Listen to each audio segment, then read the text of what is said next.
শুধুমাত্র এই দোয়াটি একবার পড়েন, আল্লাহ তাআলা আপনার 90 বছরের গুনাহ মাফ করে দেবেন ইনশাআল্লাহ। আপনার 90 বছরের গুনাহ মাফ হয়ে যাবে শুধুমাত্র এই দোয়াটি যদি একবার পড়তে পারেন। আপনার ভাগ্য খুলে যাবে, রিজিকে বরকত আসবে, মনের ন্যাক আশা পূরণ হবে, আল্লাহ আপনার সব দোয়া কবুল করে দিবেন। সুবহানাল্লাহি ওয়া বিহামদি।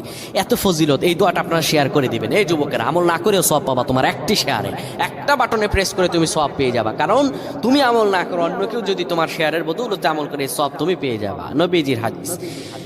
আমার ভাইয়েরা, আল্লাহর কাছে দোয়া করা, আল্লাহর কাছে দোয়া চাওয়া, এটি হলো মুমিনদের কাজ। আমার আল্লাহ বান্দাকে বলেন, বান্দারে উদউনি আস্তাজিব লাকুম, আমার কাছে চাও, আমার কাছে চাইলে আমি আল্লাহ তোমাকে দিয়ে দিব।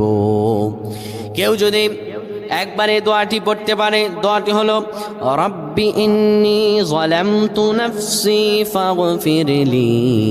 কেউ যদি এই দোয়াটা একবার পড়তে পারে, আমার আল্লাহ তাআলা তার 90